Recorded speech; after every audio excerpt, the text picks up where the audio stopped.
Shalom adik-adik, selamat pagi, puji Tuhan. Pada pagi hari ini kita dapat berkumpul meskipun lewat online. Kiranya adik-adik tetap bersemangat untuk mengikuti ibadah kita dan adik-adik tetap dalam keadaan sehat. Adik-adik, mari kita berdiri untuk menyambut Tuhan yang hadir di tengah-tengah kita. Kita akan mengangkat Mars PT kita.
Sebelum kita masuk dalam doa pembukaan kita, mari kita mengangkat pujian dari Gita Bakti nomor 5, Bernyanyilah Biduan Muda-Mudi.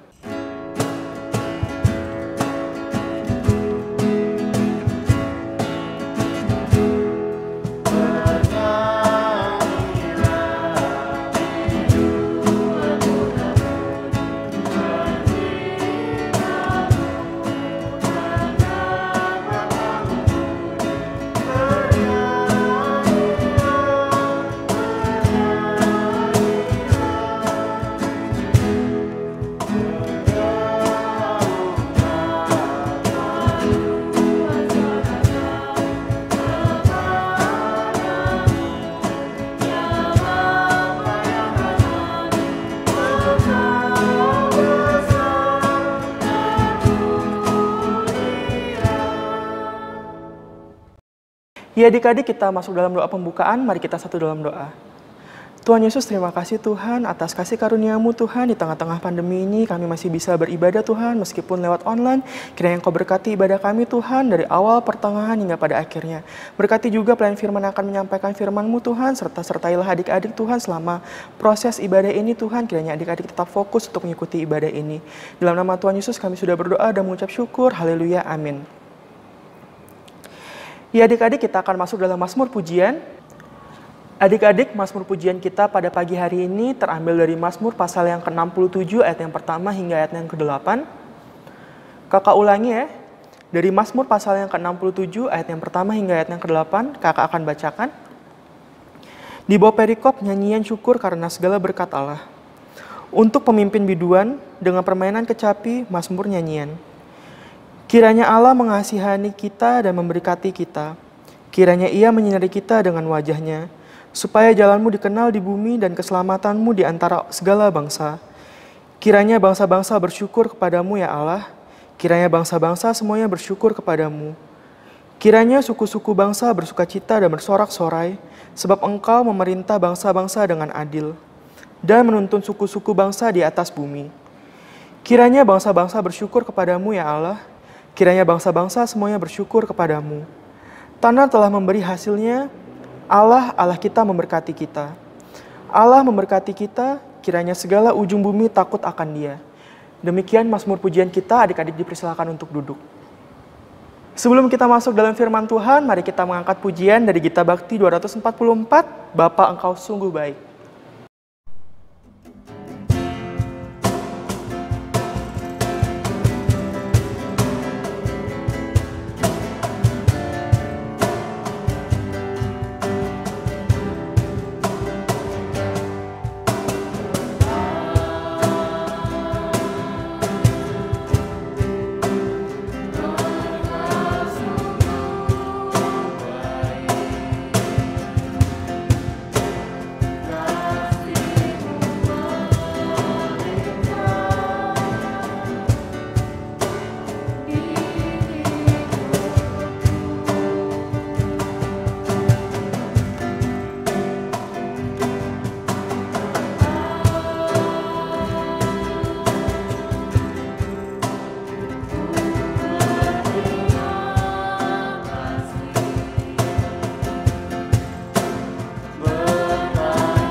Ya, selamat pagi adik-adik, teman-teman. Sebelum kita mulai beribadah, mari kita berdoa. Bapa dalam surga, kami bersyukur untuk pagi hari ini Engkau boleh kumpulkan kami anak-anak-Mu untuk beribadah. Kau berkati ya Tuhan agar firman yang kami renungkan bersama itu boleh menjadi firman yang mengubah hidup kami, boleh menjadi firman yang menolong kami makin serupa dengan Kristus. Terima kasih Tuhan, Engkau berkati ibadah kami dari awal hingga selesai, kami percayakan ke dalam tangan Tuhan. Dalam nama Tuhan Yesus kami berdoa, amin. Oke teman-teman, adik-adik, pernah nggak sih kita itu dipercayakan sesuatu? Mungkin tugas, mungkin kekuasaan, mungkin barang, tanaman, hewan, atau bahkan orang. Apa yang teman-teman lakukan tentang hal yang dipercayakan tadi? Merawatnya kan ya. Nah, renungan kita hari ini kita akan belajar soal bertanggung jawab atas kepercayaan yang diberikan. Nah, kita akan baca terlebih dahulu perikopnya. Mari kita buka Alkitab kita sama-sama dari Imamat pasal yang ke-25, ayatnya yang pertama sampai yang ke-7. Kakak akan bacakan buat kita semua, teman-teman bisa baca sendiri di rumah gitu ya, berbarengan sama saya. Teman-teman bisa baca di rumah dan saya akan bacakan buat teman-teman. Saya ulangi, Imamat pasal 25 ayatnya yang pertama sampai yang ke-7. Demikianlah firman Tuhan. Tahun Sabat dan tahun Yobel. Tuhan berfirman kepada Musa di Gunung Sinai. Berbicaralah kepada orang Israel dan katakan kepada mereka, apabila kamu telah masuk ke negeri yang akan kuberikan kepadamu, maka tanah itu harus mendapat perhentian sebagai sabat bagi Tuhan. 6 tahun lamanya engkau harus menaburi ladangmu, dan 6 tahun lamanya engkau harus merantingi kebun anggurmu dan mengumpulkan hasil tanah itu. Tetapi pada tahun yang ke-7 haruslah ada bagi tanah itu suatu sabat, masa perhentian penuh, suatu sabat bagi Tuhan. Ladangmu janganlah kau taburi, dan kebun anggurmu janganlah kau rantingi. Dan apa yang tumbuh sendiri dari penuaianmu itu janganlah kau tuai, dan buah anggur dari pokok anggurmu yang tidak dirantingi janganlah kau petik. Tahun itu harus menjadi tahun perhentian penuh bagi tanah itu. Hasil tanah selama sabat itu haruslah menjadi makanan bagimu, yakni bagimu sendiri, bagi budakmu laki-laki, bagi budakmu perempuan, bagi orang-orang upahan, dan bagi orang asing di antaramu yang semuanya tinggal padamu. Juga bagi ternakmu dan bagi binatang liar yang ada di tanahmu, segala hasil tanah itu menjadi makanannya. Demikian firman Tuhan yang sudah kita baca sama-sama. Teman-teman, apa yang kita baca hari ini, Imamat 25 ayat 1 sampai 7, ini bagian dari perikop yang lebih besar. Imamat 25 ayat 1 sampai 22. Kalau teman-teman perhatikan, judul tahun Sabat dan tahun Yobel itu ada dari ayat 1 sampai 22. Tetapi kita akan fokus dengan 25 ayat 1 sampai 7. Nah, perikop ini menjelaskan 2 hari besar. Yang pertama adalah Yobel dan yang kedua tahun Sabat. Nah, sebelum kita ngomong soal tanggung jawab yang tadi di depan kita sudah bicarakan, kita mungkin perlu tahu dulu Yobel itu apa dan tahun Sabat itu apa. Tahun Yobel, hari raya Yobel begitu ya, itu disebut juga tahun pembebasan, tahun rahmat Tuhan, diadakan setiap 50 tahun, berawal sejak hari raya pendamaian, dan ini merupakan adalah tahun yang kudus. Ada 3 ciri-ciri dari hari raya Yobel. Yang pertama adalah semua budak Israel harus dibebaskan. Itu yang pertama. Lalu yang kedua, semua harta warisan bangsa Israel yang dijual itu harus dikembalikan kepada keluarga yang semula, tidak boleh ditahan, karena itu harus dikembalikan. Dan yang ketiga, tanah tidak boleh digarap. Itu adalah 3 ciri khas dari tahun Yobel. Sedangkan tahun tahun Sabat itu dirayakan setiap 7 tahun oleh bangsa Yahudi. Pada tahun itu semua pekerja di ladang wajib berhenti bekerja. Hasil bumi di tanah itu adalah milik umum. Hutang dihapuskan. Semua orang Ibrani yang menjadi hamba dibebaskan. Kurang lebih sama ya antara tahun Yobel dengan hari raya Yobel dengan tahun Sabat? Yap, betul. Hampir sama. Bedanya adalah tahun Sabat itu dilaksanakan per 7 tahun dan Yobel itu per 50 tahun. Jadi kesimpulannya begini, tahun Sabat setiap 7 tahun, lalu kemudian setelah tahun yang ke-7, setelah 49 tahun, maka tahun yang ke-50 itu adalah masa istirahat tanah lagi. Jadi kalau dihitung-hitung ada kurang lebih 8 tahun masa istirahat bagi tanah. Di setiap tahun ke-7 dari tahun Sabat dan kemudian 1 tahun tambahan di Yobel, waktu tahun yang ke-50. Nah, semua perayaan itu adik-adik, teman-teman, itu dimulai waktu bangsa Israel menetap di Kanaan. Kenapa sebelumnya nggak ada? Karena sebelumnya bangsa Israel nggak punya tanah. Namun kali ini setelah mereka sampai di Kanaan, tanah menjadi penting buat mereka. Itulah sebabnya perlu dibuat peraturan terkait dengan pengelolaan tanah yang sesuai dan berkenan kepada Allah. Allah memerintahkan bangsa Israel untuk mengistirahatkan tanah. Apa tujuannya? Tujuannya adalah agar tanah itu bisa dipulihkan, bisa menerima hujan dengan maksimal, bisa menerima mineral dan lain sebagainya, itu boleh berkembang dengan baik di tanah tanpa ada proses tanam dan tuai. Jadi kesuburan tanah itu akan pulih dengan sendirinya. Nah, kemudian waktu tahun-tahun istirahat itu, tahun-tahun pembebasan itu adalah kesempatan agar setiap orang yang tidak memiliki tanah juga bisa menikmati hasil tanah itu. Seperti yang tadi di depan dibilang gitu ya. Tahun yang ke-7 dan tahun yang ke-50 tadi itu adalah hak orang miskin, para budak, ternak dan hewan liar, seperti itu. Tidak ada proses tanam tuai di sana, tidak ada proses yang dilakukan di atas tanah itu. Dibiarkan saja tanah itu. Dan tanah adalah anugerah Allah, adik-adik. Karena itu harus diusahakan sesuai perintahnya. Seperti itu. Nah, hal ini tuh sejalan dengan apa yang ditulisin di Kejadian 1 ayat 28. Bahwa manusia diberi kepercayaan dan tanggung jawab untuk mengusahakan dan mengelola bumi.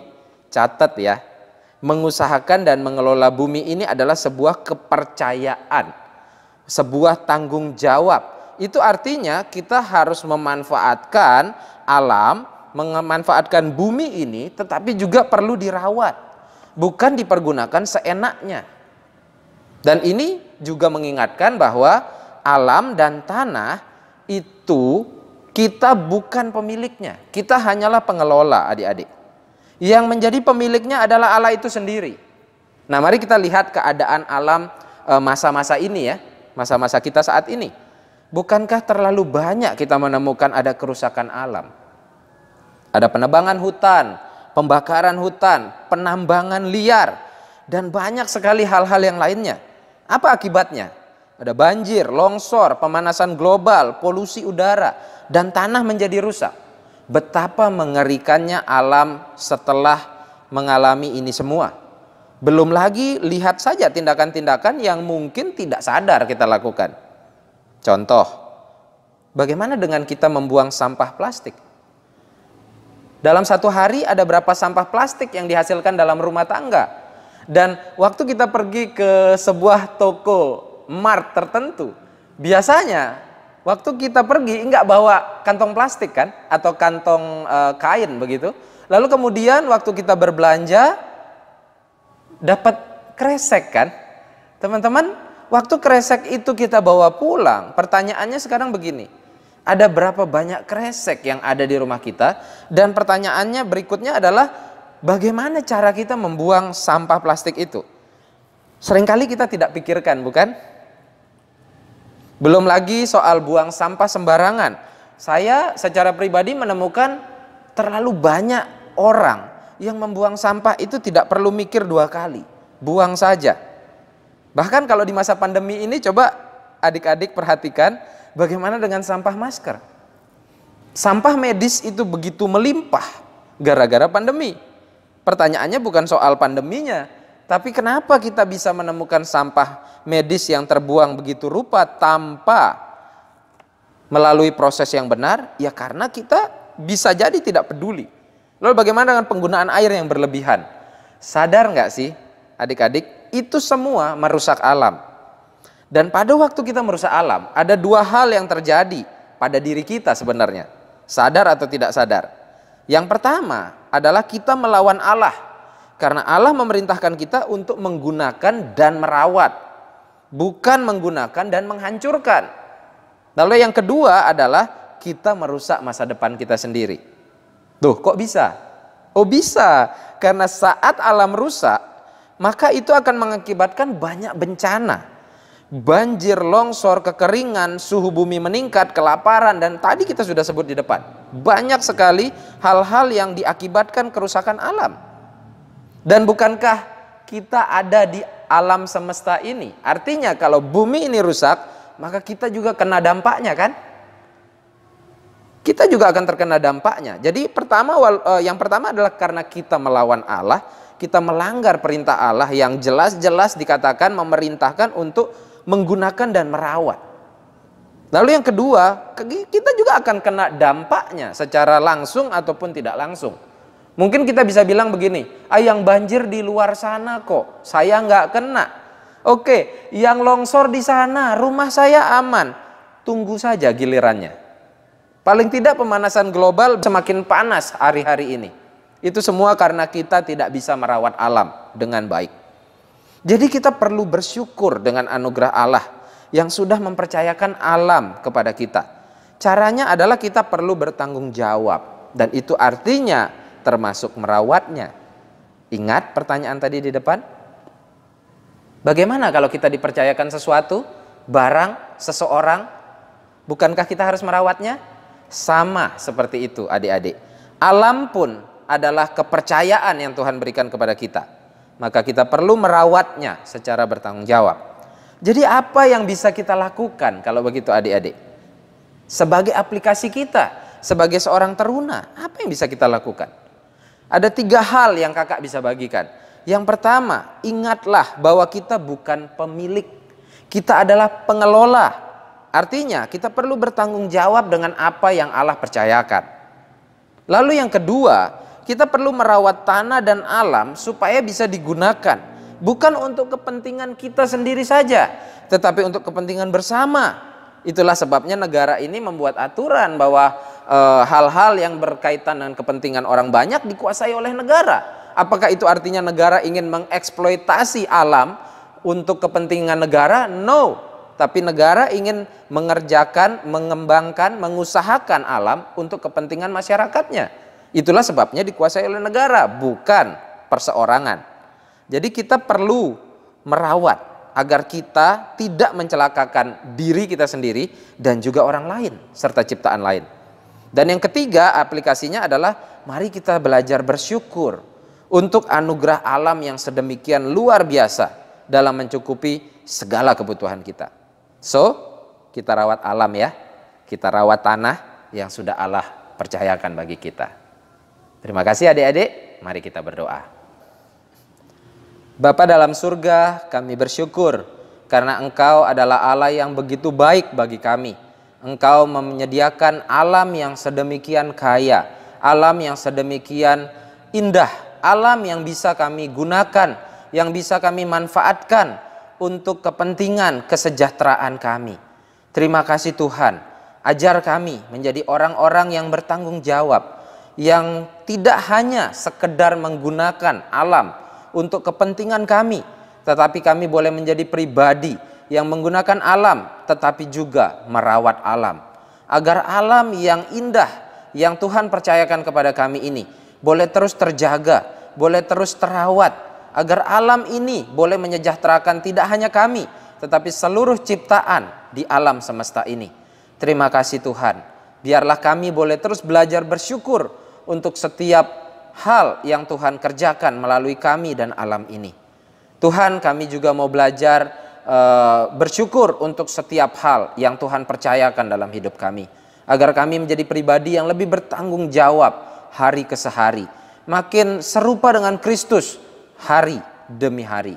Tuhan, kami juga mau berdoa untuk adik-adik remaja yang ada di gereja kami.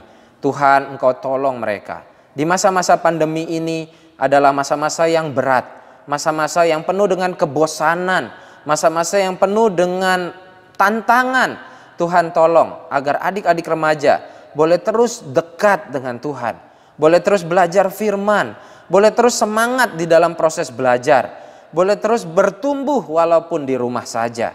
Tuhan, Engkau boleh tolong juga untuk setiap kami yang ada di gereja kami ini Tuhan, agar kami boleh terus bertumbuh mengenal Tuhan dengan dalam. Dan tidak hanya bertumbuh, kami juga berdampak.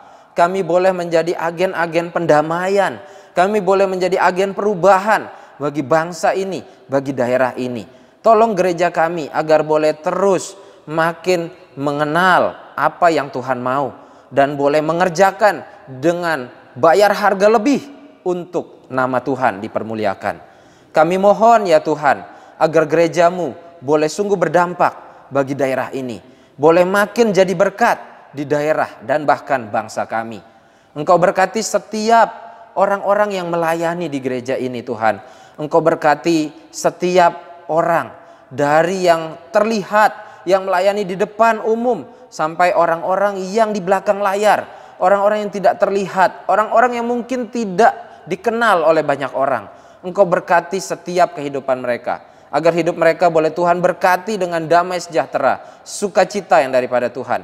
Berkati kami dengan kesehatan yang kami sangat butuhkan hari-hari ini Tuhan, agar kami terlindung dari pandemi yang ada, agar kami bisa terus beraktivitas, dan aktivitas kami tidak hanya sekedar aktivitas, tapi boleh menjadi aktivitas yang terus mengingat Tuhan di dalam setiap waktu hidup kami.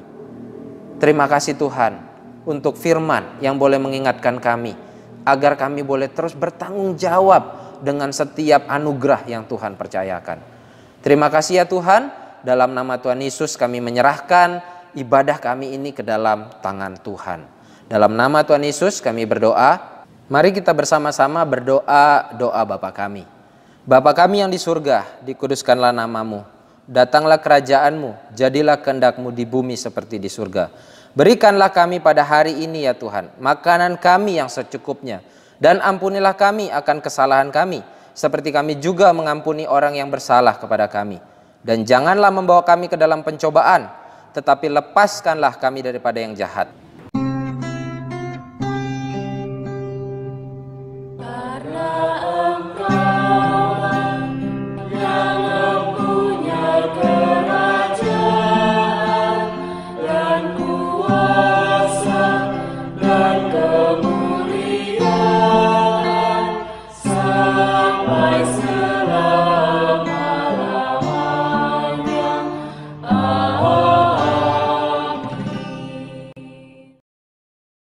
Ya adik-adik, kita akan memberi persembahan. Adik-adik, tiba saatnya kita memberikan persembahan. Adik-adik dapat memberikannya secara tunai dengan cara memasukkannya ke dalam amplop dan menitipkannya kepada orang tua untuk diserahkan langsung ke gereja. Atau jika orang tua adik-adik mempunyai m-banking atau dompet pulsa, adik-adik dapat memberikannya dengan cara men-scan barcode dan mengikuti langkah-langkah yang akan ditampilkan pada layar saat ini. Masukkan nominal persembahan yang akan adik-adik berikan dan tambahkan angka 5 di belakang nominalnya. Sebagai contoh, 10005. Kita akan mengangkat pujian dari Gita Bakti 260.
Adik-adik dipersilakan berdiri.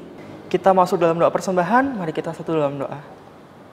Tuhan Yesus yang baik, terima kasih Tuhan atas berkat-Mu pada pagi hari ini, sehingga kami dapat beribadah di rumah kami masing-masing Tuhan, dan kami sudah memberikan berkat dari yang kami dapat Tuhan. Kiranya Engkau bisa mengatur berkat yang kami sudah serahkan ini Tuhan, untuk pelebaran kerajaan-Mu di muka bumi ini Tuhan. Berkatilah juga tangan-tangan yang sudah memberikan dan tangan-tangan yang akan mengelola, kiranya bisa mengelola persembahan kami ini dengan baik. Dalam nama Tuhan Yesus kami sudah berdoa dan mengucap syukur. Haleluya, amin.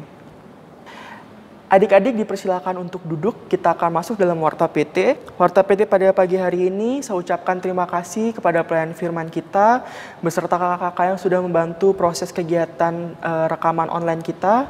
Dan untuk adik-adik juga yang sudah mengikuti ibadah pada pagi hari ini, kiranya adik-adik tetap semangat untuk mengikuti ibadah di hari Minggu-minggu depan. Dan ibadah kita hari Minggu depan ada ibadah online setiap jam 9 adik-adik, dan tetap untuk nonton Kuramba yang akan ada di Instagram PT. Adik-adik, sebelum kita masuk dalam doa berkat, kakak undang adik-adik untuk bangkit berdiri. Kita mengangkat pujian dari Gita Bakti 277, Firman Tuhan sudah kau dengar.